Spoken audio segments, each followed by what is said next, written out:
And welcome back to All Business Media TV. I'm your host, Rick Delgado, and joining us here live in studio for the very first time, her name is Dr. Christine Silverstein. She is the director at the Summit Center for Ideal Performance. You can go to the website, fertilebodyhypnosis.com, or reach out to her directly by phone at 201-760-1600. Again, Dr. Christine Silverstein, welcome to the show, and how are you? I am doing very well today, thank you. I had a very relaxing morning in the spa at the hotel. Oh, very nice. And I went into swimming and the jacuzzi, the steam bath, and the sauna. So it was a very good morning. Well, I'm sorry I have to bother you on your relaxing, luxurious day and drag you here into the studio, but thanks for joining us. Real quick, you and I have kind of known each other for the past few months. We've had some great discussions on the radio regarding your work, the work that you do at the Summit Center for Ideal Performance. Now, for those people that don't know who you are and what you do, tell us about your work and a little bit about yourself as well. Yes, I am a peak performance coach, a clinical hypnotherapist, as well as a registered nurse who specializes in behavioral modification for health and wellness. Right. And for the past 22 years, I've worked with a multitude of clients, ranging in different age groups, from the nursery school to the nursing home. So that covers just about everyone, right? And I also help my clients to be the best they can be, to reach their ideal performances in the areas of health, wellness, business, education, performing arts, and of course, athletics. Right. So that covers pretty much, like you said, basically everything. Yes. And where are you located in New Jersey? I am in Oakland, New Jersey. Okay. At the foot of the Ramapo Mountains. All right. So if people want to reach out to you, they can reach out to you again through the website, which is fertilebodyhypnosis.com, or 201-760-1600. And again, that's for our guest, Dr. Christine Silverstein. Now, as a performance coach, you mentioned a bunch of different things, different types of people that you work with. Yes. So what do you teach? Well, I teach mind-body techniques that are based on scientific research of the brain, and I empower my clients to optimize the use of the whole brain, both the left side and the right side of the brain. And with the skills I teach, first of all, starting with self-hypnosis, which accesses the right side of the brain primarily. And I teach my clients to be able to get that information that's stored there. All the information we have is stored in the subconscious mind. So what I do is help them to access this information so they can do well on the SAT exam, or on the wrestling mat with their moves, or to help them to heal. And in addition to that, I also, to optimize the use of the right brain, I show my clients how to do what I call imagineering, using the imagination to get in the healing zone. And so Einstein said that imagination is more important than knowledge. So this is something that we need to know to heal our own bodies.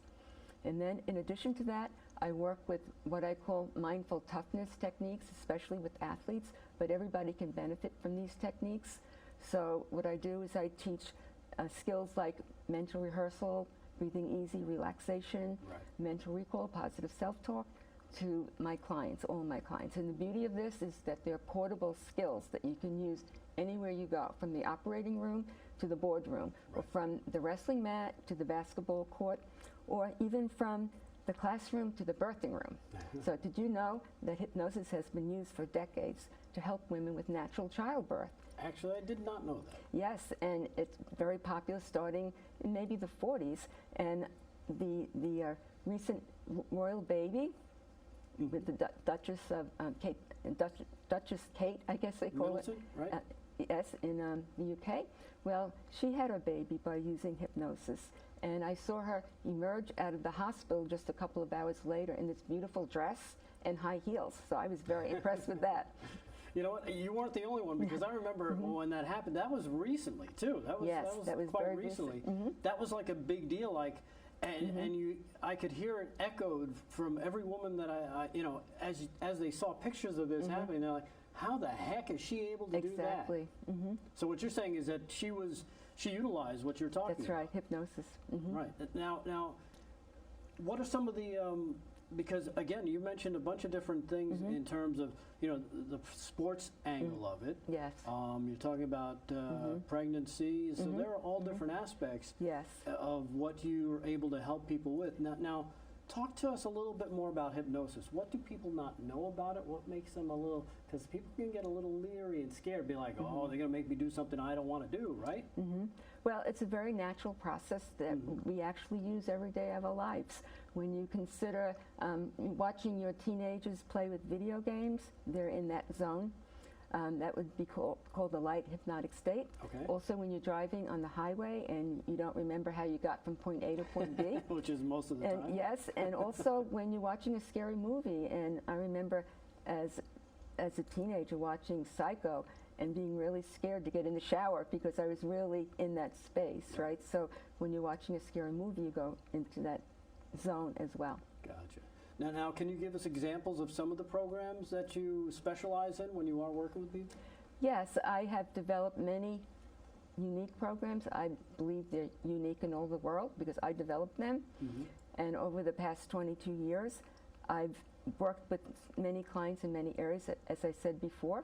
One of the areas that I'm working in is fertility enhancement coaching, and we have been discussing that on the radio shows. Yep. And it's a program called Metamorphosis, in which I help women to understand their own bodies and be more conscious of their own fertility. And so in this program, Metamorphosis, I compare the 4 stages of development of the butterfly with the 6 stages of development of the fertile body method that can enhance the chances of conception. And so as I see it, the development of the caterpillar, as it transforms itself from one creature into another, the adult butterfly that is created for the purpose of reproduction, so too can humans transform themselves from believing that they're infertile to a state of fertility.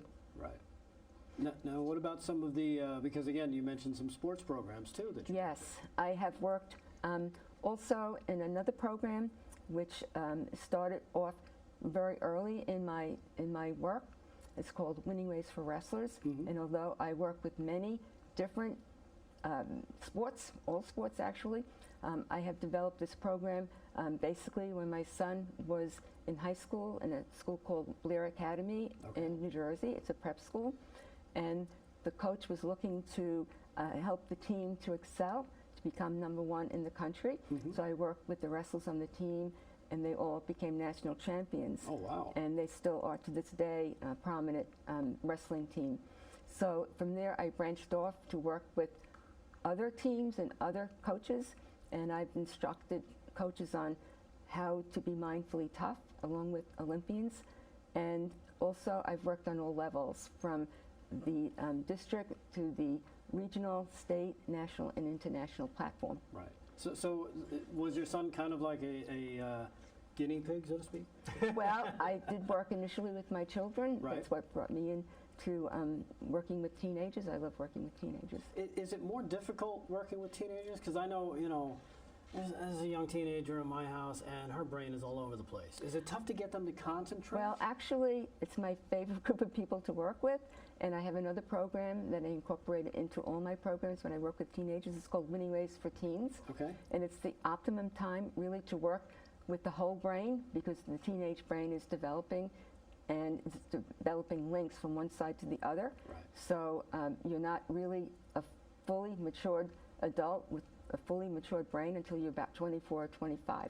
So it's important to start these skills early so you can use them for your entire life. Right. And so many people say teens are difficult to work with, but I find that they're most fun to work with, and they're very open to using the power of the minds, and very happy to learn these skills as well. Right. Yeah, and it seems like, you know, from what you're saying, you've had great success. Yes, I have great success working with whether teens. it be in the sports realm or, like you said, test taking and stuff Yes. like that. Yes, well, I have another program called Do I Pass the Test? And I work with professionals as well as high school students and college students, and professionals to help them pass their exams for their credentials. and high school to help them get on the honor roll and get into college of choice, and also college students to help them, especially with that first year of school, making the transition. Yeah, because that's a difficult time, you know. Yes. They're making that transition going from home to now off to college, Yes. and now they're on their own, so to speak, and nobody's there to watch them. Absolutely. But they need to have that focus. They to need make to sure. have that, and the earlier I work with them, the better it is Right. for them. All right, good to know. So now, what led you to this? Like, what was your educational background that kind of brought you into doing what you're doing now? Well, my educational background is very eclectic. I am a registered nurse, as I said before, and I graduated from the City College of New York, the City University, and I earned a Bachelor of Science in Nursing, which helps me to work with some of my other programs like Operation Heal. Right. That's the perioperative program for recovery from surgery and procedures. And also, I have a Master's of Public Administration from Long Island University, and I attended the Rockland Division. And so I feel very capable of working with people in business. I've worked with people on Wall Street, as well as dentists and attorneys to help them with their businesses. And then my highest degree is a Doctor of Education from Teachers College, Columbia University. And so all my programs are educational. Wow. So you've been around the block and around the tri-state area, too. That's right. I have been. So now, what led you to start working with, and where did you study hypnotism? Or hypnosis, I should say. Well, I've been studying hypnotism, and I think it will continue for the rest of my life. But I started 24 years ago. And I took many courses, some which have been sponsored by the American Society of Clinical Hypnosis, which is called ASH, and I'm a member of that organization. And I have given presentations and workshops all around the world in universities and also in conferences on different topics ranging from suicide in Iraq to how to help your children be resilient. And then I still continue to take courses. And I recently took one in Denver, Colorado, and it was on the neuroscience of the brain. Right. And we discussed how to use hypnosis to address the different areas of the brain, like the insula, the amygdala, and the thalamus, so that you can make visualizations and suggestions helping people with different issues. Right. Now tell me a little bit more about, what is it called, ASH? ASH. Yes, it's the American Society of Clinical Hypnosis, and it has very high ethical standards. It's a professional organization, and you have to have a master's degree or higher to join, and also a healthcare license in the state in which you practice hypnosis. And I work along with doctors, dentists, surgeons, nurses, psychologists, social workers, and we all use hypnosis as a therapeutic tool. Right. So now with fertility, because that's been a lot of what we've spoken about on the radio, and I know we'll probably dive into that a little bit here as well. So what other kind of certifications are Well, required? I'm a member of the American Society of Reproductive Medicine that primarily focuses on IVF, in vitro fertilization, and third-party reproduction. And then I'm also a member of the International Institute of Restorative Reproductive Medicine. That's a mouthful, right? That is a mouthful, IIRRM, right? And that primarily focuses on natural fertility. And I'm associated with a physician in Clinton, New Jersey, who uses NAPRO, Natural Procreative Technology, and the Creighton model of fertility care that helps clients map out their cycles to correct any irregularities. Right. Now what kind of, did you do any specific training for, say, working with performing artists, like actors and stuff like that? Yes, I did actually. Or somebody who's like on the radio. Or Yes, I actually got right on the stage myself, and I studied violin, piano, and tap dancing so that I could work with performing artists. And I also have worked with students from Juilliard and many musicians and actors to help them with auditions and performances. Yeah, because let's face it, when the spotlight is on, the audition, that's the big moment. That's where all the practice goes into. That's right. It's not even the job itself. Once you get the job, that's the easy part. The hard part is actually getting through the audition. Because it's all this competition out there. Right, exactly. So now where are you from? Where did you grow up, and how did that influence you? Well, I grew up in Queens, New York, on the other side of the track from Donald Trump, I might say. And I grew up in Far Rockaway. I don't know if you're familiar with Far Rockaway. Yeah. And so I had no silver spoon in my mouth until recently when I purchased a set of sterling silver flatware for my Christmas dinner in the pattern of Joan of Arc for courage, right? And so I lived in all the boroughs of New York except Staten Island. Yeah, not many people like to live in Staten Island, or even like to admit it. Well, I like it there. I visit it. I drive through it. It's a fun place to just drive through. Now, what about your parents? What are they from? What's their background? Where they work? Well, my mom, her name was Marie. She was a waitress in a diner for many years to supplement the income for raising 5 children. And my father, his name was Mal, and he always had 2 jobs. One was a letter carrier during the day. He worked in the post office in Far Rockaway. Right. And the second job was the director of the Police Athletic League, the PAL, in Far Rockaway at the 101 precinct. Wow, and that I'm sure influenced you, right, throughout the course of your life. Yes, right? yes, it did influence me, as well as my mom. Right. Influenced me. Now, how did she influence you in terms of, say, looking into and becoming a nurse? Well, my mom always encouraged me to be a nurse. And when she was a teenager, she had a very serious ruptured appendix. Okay. And at the time, they had no antibiotics, so she almost died. Oh, wow. And she was in the hospital for an extended period of time. And the bonus for that is that she developed this desire to become a nurse. And also, she met my father for the first time while she was in the hospital. What, now, was she a patient in the hospital? She or was a patient. Okay. My father was a visitor to the patient in her room that shared her room. So he just said, you know what, looks like you're going to be fine. I'm going to go sit and talk to her. Well, they were both teenagers at the time. That's great. Well, that's an interesting way to meet. Yes. So now, what is this? What am I looking at here? Well, my mom, she was very creative, right? So I brought this a copy of her artwork that she created in high school after she got out of the hospital, right? Her senior year in Far Rockaway High School. And so I found the original in the basement in a closet, right?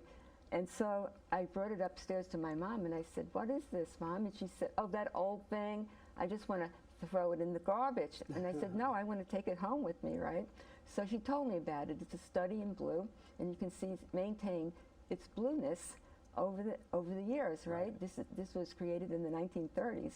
And also, it is a portrait of a very famous actress. Can you guess who this is? You know what? I thought it was your mom. I thought maybe it was a portrait of your mom, but I don't know. Doris Day? Nope. I don't even know what Doris Day looks like, to be honest with you. Let me try one more. Okay. Let's see. Who was big? Was she a singer and dancer as well? No, she was not to my knowledge. It's not Betty Grable. It's not Marilyn Monroe. I'll tell you that much. That's strike 3. I'm out. Okay. What do you got? It's Loretta Young. I have no idea who Loretta Young Loretta is. Young was a movie star from the 1930s, and she also had a TV show. What show? Well, I don't know the name of the show, but she was on TV in kind of like a sitcom. Oh, okay. Well, Loretta Young, I guess. Yes. So I named this portrait for my mom, Loretta Forever Young, and it's hanging in my living room, and I had my 3 daughters frame it for me. Oh, nice. All right. And now, was this something that she created, your mom? Yes, my mom drew this when she was in high school in art class. So now, was she an artist? Did she go on and fulfill that dream, or any of her dreams that she wanted to? My mom never fulfilled her dream of being an artist or a nurse, actually. She grew up in the Great Depression, and by the time she graduated from high school, she went out to supplement the income for her family. And so she married at a young age and had children by the age of around 22. And so she, later on in life, before she died, she told me that she regretted not ever knowing that she could return to school to become a nurse when she was in her 20s or 30s or 40s or 50s. But the good thing about that is that I became a nurse. She encouraged me to become a nurse. And I entered nursing school at 16 and graduated by the time I was 19. Oh, wow. And I was the nurse manager of a 38-bed medical surgical hospital unit by the age of 22. Look at you. And the thing, yes, look at me. I'm looking back as how did I ever manage to do that, right? But then also, my mom, she lived with me when she was older, And she came to my graduation from Columbia, and I saw my mom walking down the aisle in the church, St. John the Divine, for the hooding ceremony, and with her walker, and she was so proud. And during that time also, my sister and I heard a little whistle when I was getting my hood, and my father was known as Blow at the post office because he had this great whistle, like he would sing like a nightingale, and everybody would know he was coming down the street. So I heard this little whistle as I got my hood as well. Right. Now, was he there? Or no, my father had passed away. He had passed by them, but you kind of heard that whistle? Yes. So maybe in a way he was there. Yes, his spirit. Now, let me ask you this. What about before he passed? How was your father influential on you and your life and what you tackled? Because let's face it, Doc, at 22, running that what was it? An entire medical surgical unit, 38 beds. Yeah, a whole place like that. You can't get a 22-year-old to leave the house these days unless they got friends, texting them, "Hey, can you leave the house?" I don't know if I got my shoes. Exactly. So how was your father's influence upon you? Well, my father helped me build the foundation for my interest in peak performance coaching, as well as my interest in sports. Okay. And part of this was a result of my birth order. I was the fourth daughter in a family of 5. And the other part was that my dad would sit down with me and on his free time, which was rare, and watch sports on TV. And I found out a lot of information about baseball, football, and basketball, asking him any questions and about the rules and regulations and how come that person struck out and this person didn't.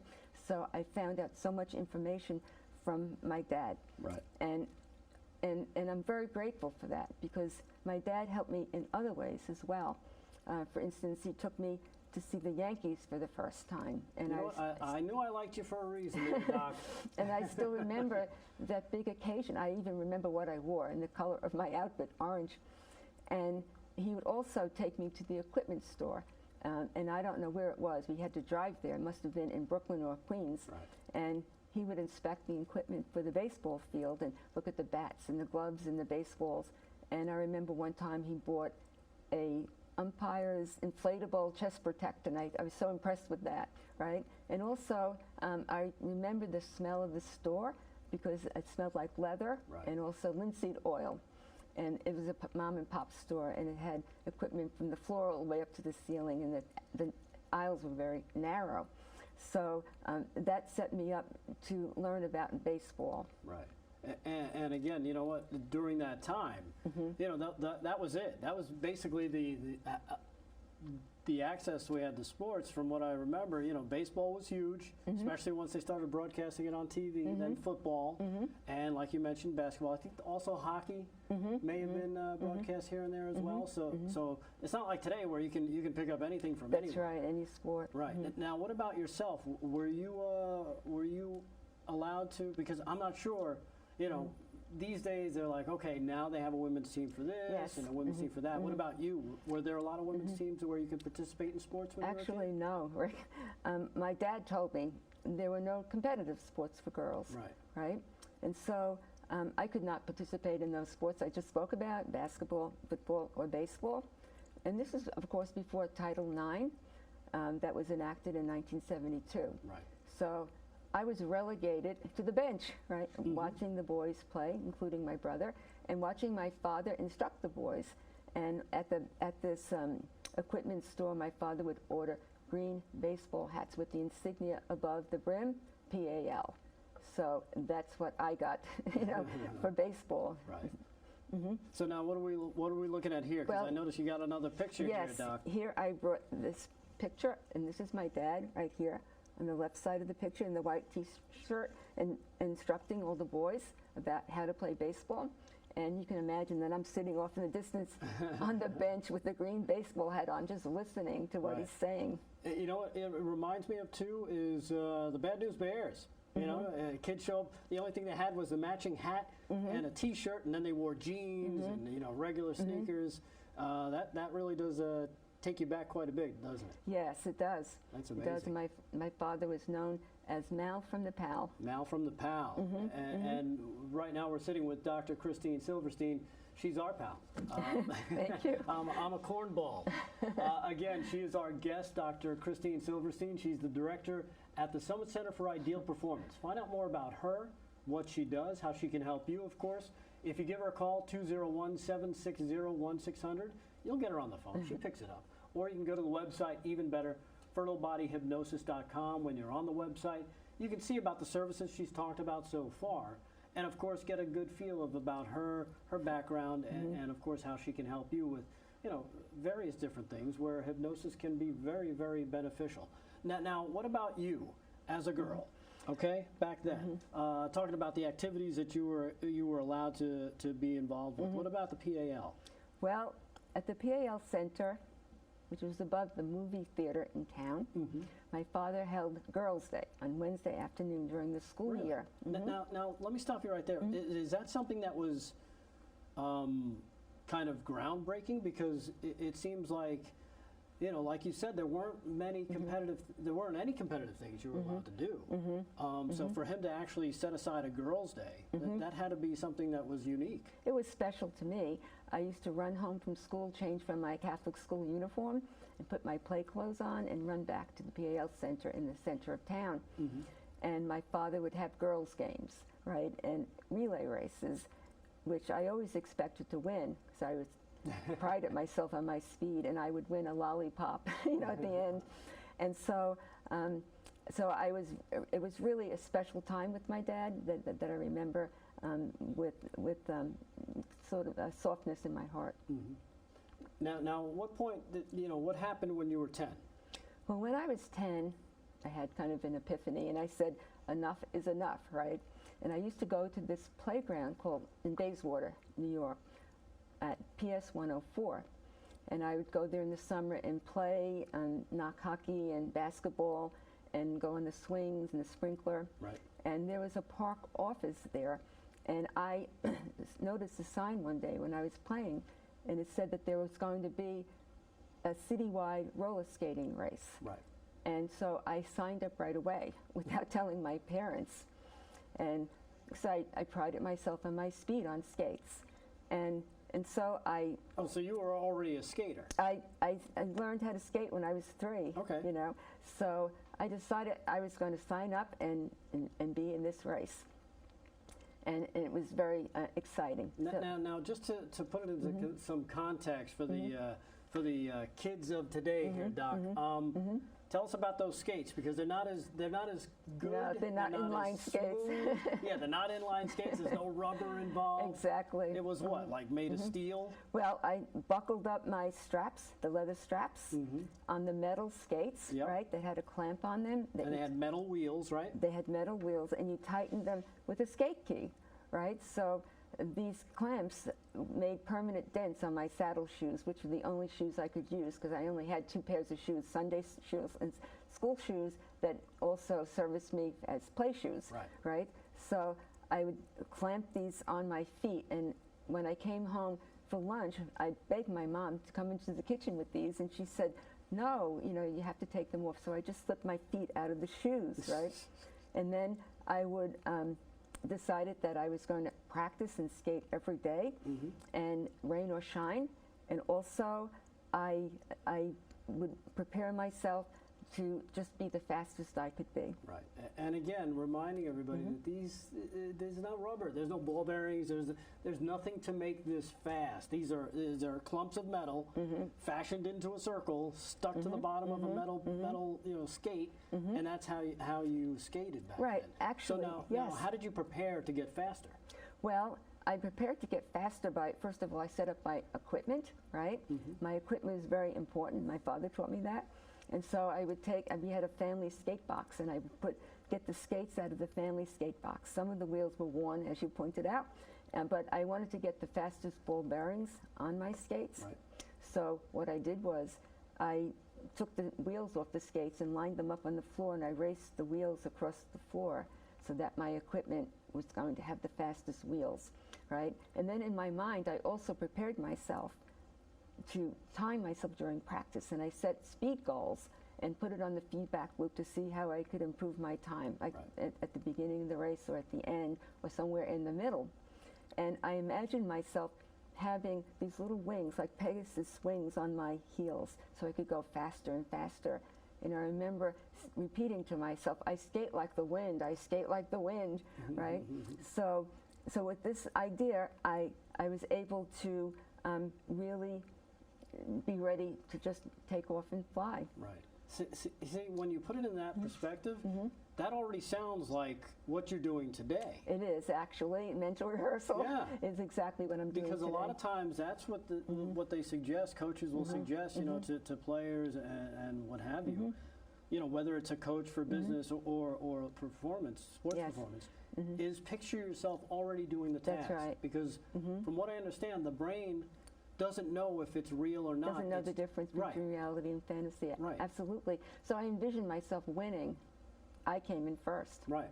Now, in terms of the equipment, though, how do you prepare that? Because again, you're not dealing with the best technology, right? Actually, there, as I said, I got the best wheels, the ball bearings on my skates, and always had a wrench and things like that. But I also had the very valuable skate key. Now, this I purchased at the nearby hardware store, and you put it on a string because you can't be without your skate key, right? If you lose it, then that's right, and the skate falls off. That's it, right? So I would tie it on a string around my neck, and it also had a wrench on the other side, besides the part where you tighten your skates. And so this equipment, as I said, was very important to me, and I made sure that I had the best equipment for my race. Right. This also sounds like, you know, not only the mental side that you're talking about, but the preparation and the equipment side. Again, it sounds a lot like what you're doing now, because you can't really do something unless you prepare properly. That's right. Prepare and have the right equipment. Right. Exactly. And that's you know, it's kind of funny to see how you were as a child, and you know what, you're still that way as a full-blown adult. I am, absolutely. I would say that, and even more. Now, what about the race? So you won that race, you said, right? Well, I did. I won the Far Rockaway skating race, and for my prize, I won a brand new pair of skates, the first skates that were not hand-me-downs.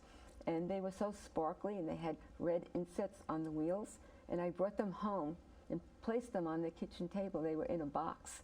My mom opened it, and she said, "What is this?" I said, "They're skates, and I won them in a skating race." And she said, "You did?" You know, because I didn't tell my parents. Oh, so they still had no idea. They had no idea, and my father came home from work, and he said, "Oh my gosh," right?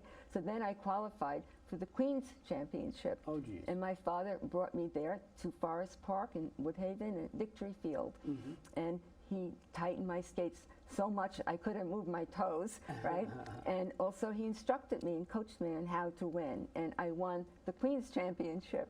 And with that, I won this beautiful jacket. I was so proud of it. It was tan, and it had champion across the back. And little roller skates with wings on them over here on the chest. And so from there, I qualified for the city championship at Central Park. Oh, my goodness. And I went there, and I placed there as well. And there I won a bracelet with coins from around the world. And I had never seen currency outside the United States, so I thought it was so special. I felt like an international star. That's pretty funny. The fact that you started, you know, with the local one, went and won the Queen's one, and then you know, when your dad found out, he's like, "Well, you know, let me get involved here. Let me make sure my girl gets everything." And it's funny too that you mentioned the jacket because it had those wings. That's exactly how you pictured yourself. That's right. Before the Pegasus first race, wings. right? Wow, that's amazing. While you're remembering all this stuff, are you kind of going, "Wow, I can't believe this is actually happening"? Well, as looking back, I'm wondering how I knew how to do this at 10 years old. Right. Now tell me about Mighty Mouse. How does Mighty Mouse fit into this whole thing? Well, when I registered for this race, I was brought over to the handball court, and they measured you in height and put you in a height class. And so I measured, because I was very petite, as a mite, M-I-T-E, right? And when I found out that was a little tiny bug that burrows under your skin and causes scabies, I decided to envision myself as Mighty Mouse, right? And so, so that helped me to come to the rescue for myself and win the races. All right. Well, you know what? You always need something to kind of give you that inspiration or kind of put that, because I remember Mighty Mouse too when I was growing up. I used to watch that as a kid, and I think there was even part of the intro where he was on skates. so it kind of made sense. I thought that's where you were getting that from. Now what about your father as a coach? Well, my father, as a coach, was very good, as I said, with the boys, and even after he was ill, many of the student athletes he worked with came to him and told him that they became doctors and lawyers and chiropractors. So he was very effective in his teaching skill. Right.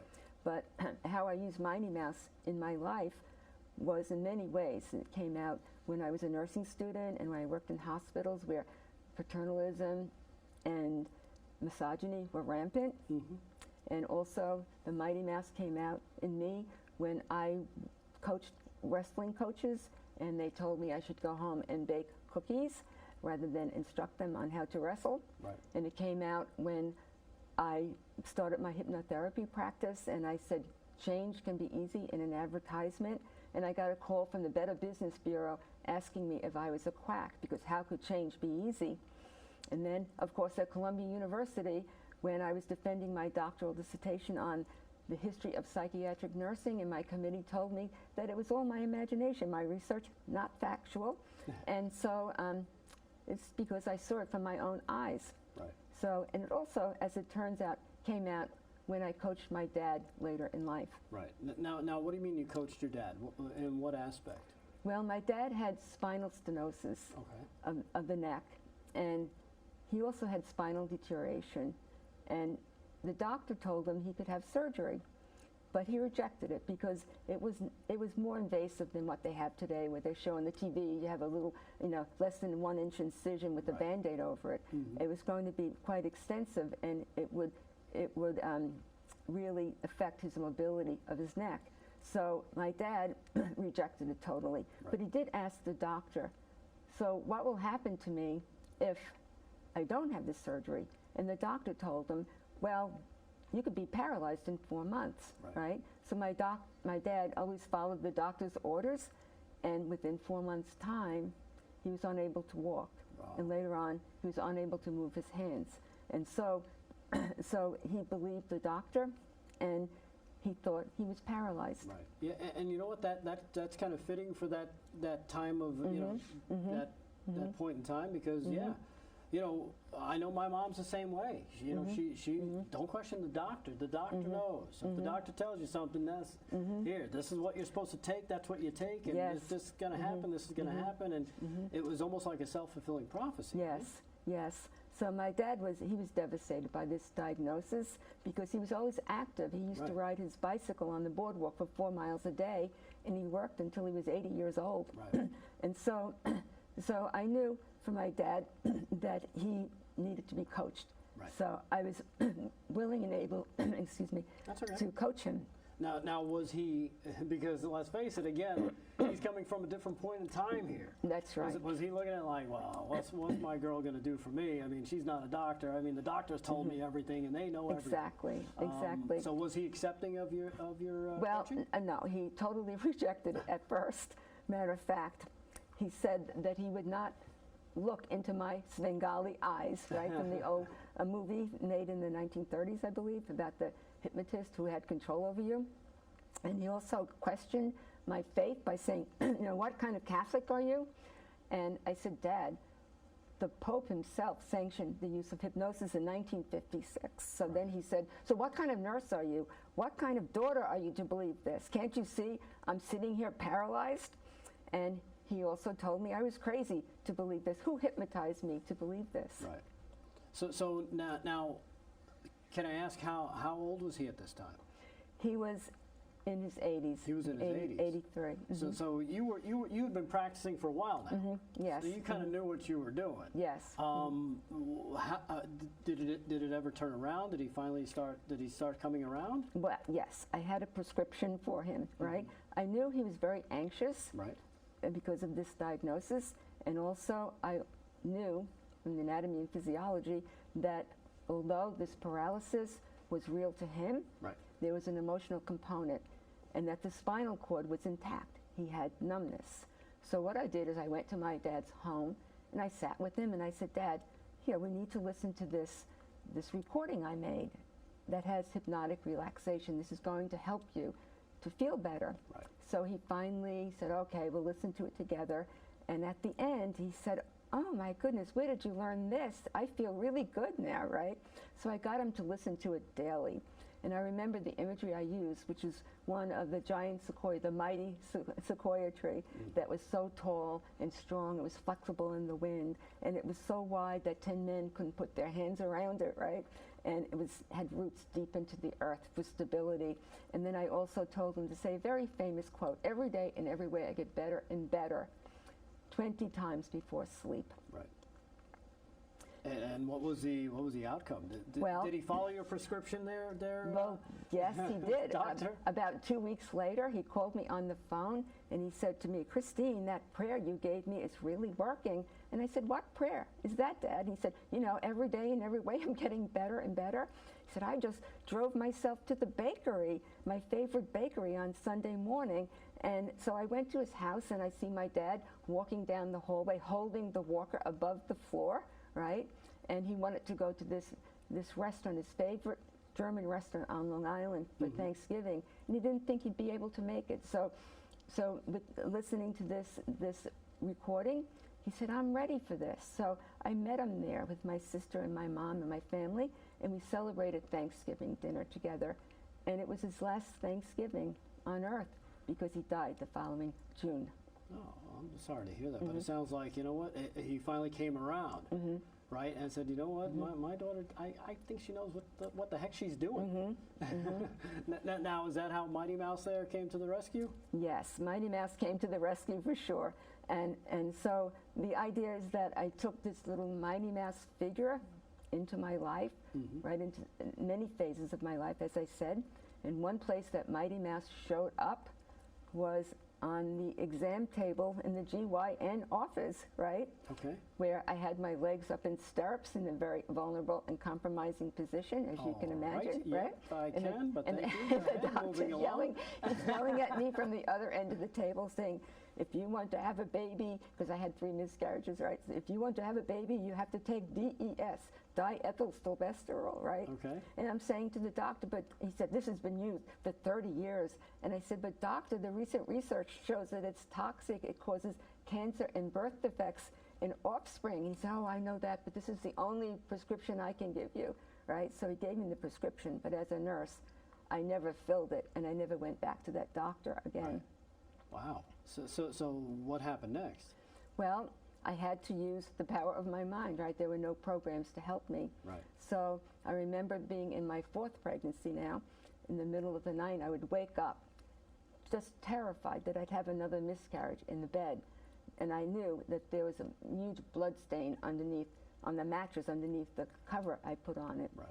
And so I'd wake up fearing that this would happen again, and hearing the voice of that doctor saying, if you don't have, take DES, you'll have another miscarriage. Right. So I had to develop that expectant mind like I did in roller skating and help myself. And so I developed my own program, mind-body techniques. I studied hypnosis with a clinical hypnotherapist who really helped me to learn what to do, especially at night.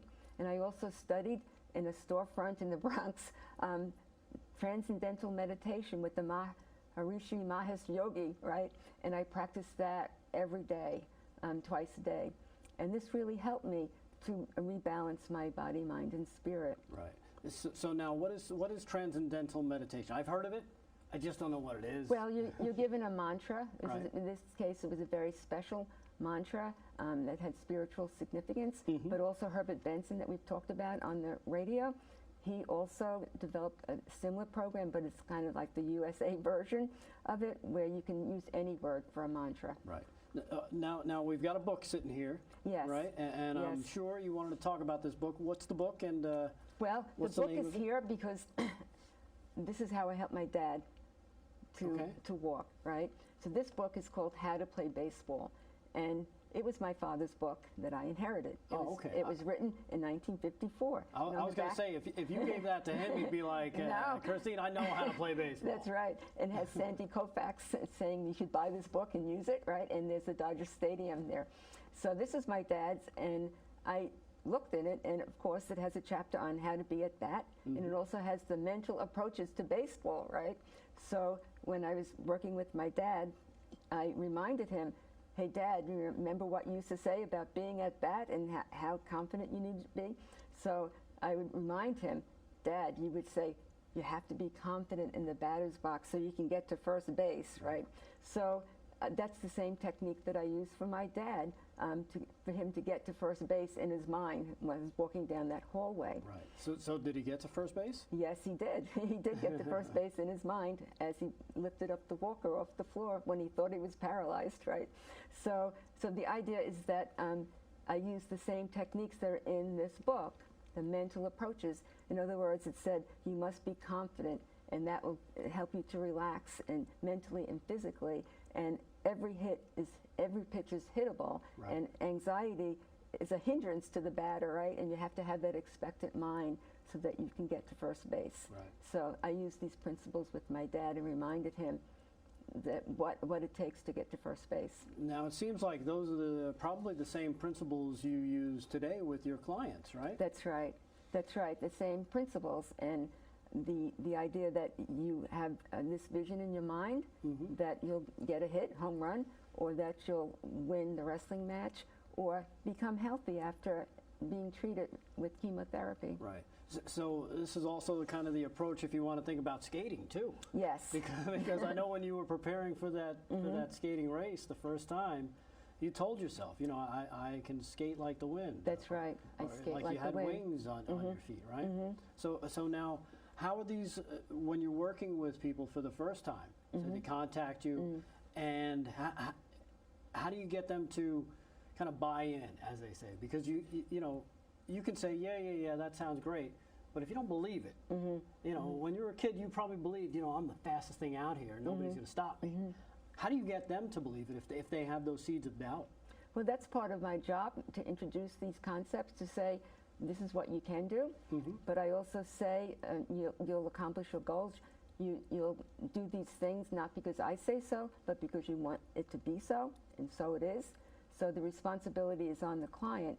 However, I guide my clients, I facilitate the process, and tell them what they can do to use the power of their minds and train both left side and right side of the brain, and to also optimize their success in all these areas, even when they don't believe in themselves. Right. If they're open to this process of at least imagining themselves accomplishing their goals, then they're halfway there. Yeah, and again, you know, I think I've heard it mentioned many times from many different coaches, including yourself, that you have to mentally see yourself accomplishing something. That's right. Right? That's right. You know, because it's important to kind of, because your brain doesn't know the difference.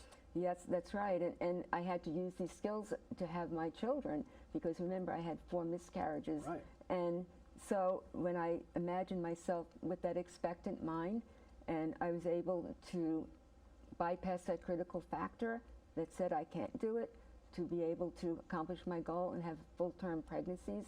And the first experience with holding my son in my arms was just phenomenal. Right. And also my 3 daughters born afterwards. Now that must have been, in and of itself, holding that first baby, must have been tremendous in terms of knocking out that negative thought process forever, really, That's when right. it comes to fertility. That's right, and actually becoming a mother was the beginning of my spiritual awakening as a woman, and that was just amazing to me as well. Right. So tell me, how else did Mighty Mouse come in and influence your life there, Dr. Christine? Well, Mighty Mouse came to the rescue many times in my life as I created my programs in my private practice. many years ago when nurses very seldom hung out a shingle just to say, okay, I'm going to start working with hypnosis. Right. And I remember coming home from the gym. My three of my daughters were gymnasts, and every day I would bring them to practice. And on the way home, I saw a vacant gas station with a big truck, an 8-wheeler, in the parking lot. And it was a furniture company from North Carolina, and they were selling recliners. So on the way home, I bought a recliner to start my business, and they put it in the back of my car, and I put it in my home on the grade level. I live in a split level in the corner of the room, and I put my diplomas over it. And when my children came home, they said, "Mom, what's this?" And I said, "That's the beginning of my private practice right there." And so that's how Miney Mouse came to my rescue once again. So now you decided, okay, I'm going to take this big leap. I'm going to go it alone. How was it to kind of, finally make that big move? Well, it was challenging, right? As I explained, the Better Business Bureau called me in 2 weeks' time after I started advertising, and also to tell people that there are a lot of myths about the use of hypnosis, but it's very powerful, and I also combine it with cognitive behavioral therapy, so I can work with both sides of the brain. And these techniques are known to make champions, but also to help people to heal. Right. So now, what was the result of all that effort? Once you kind of all put it all together and said, this is planting my flag, so to speak. Here's where I'm going. Girls, laugh all you like, but mommy's going this way. Well, it was very interesting. I studied, that's when I really started to study hypnotism. And also, I applied to Columbia University to get my doctoral degree because I got tired of people calling me Mrs. Silverstein. My son was a wrestler, Jason's mom, when I walked out onto the wrestling mat. So doctor sounds a lot better to me as an introduction. That's great. Again, we're talking with our guest, Dr. Christine Silverstein. She's a doctor now, so get that straight, right? A doctorate of education. She's the director of the Summit Center for Ideal Performance, fertilebodyhypnosis.com. That is the website. You can also reach out to her by phone at 201-760-1600. Doctor, tell me real quick, as we're getting close to wrapping up here.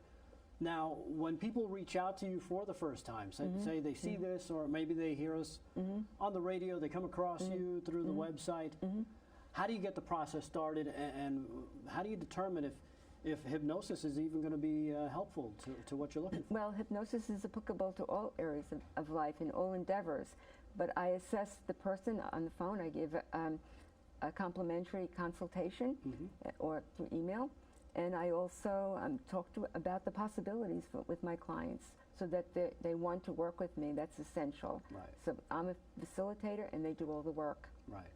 And because, let's face it, you're dealing with the subconscious mind. That's right. Right? So really, all the answers that they're looking for are probably locked in there somewhere. They just need help. They just need help to access this information. Right. And again, it's all, it could be anything. It could be from sports performance, like you mentioned, whether you want to be a skating champion or a wrestling champion or just excel. You want to be healthy, wealthy, and wise. Right. Now, is this something also for, you mentioned you use it on yourself as well as helping other people with fertility issues. What are some of the other things? Again, I think you mentioned taking tests for students, right? Yes, taking exams and excelling. And many clients don't think very much of themselves. Even teenagers, they feel that in school they haven't achieved, and they've been given certain diagnoses like ADHD. Right. And they say, well, I was in special ed, I say, well, what do you mean?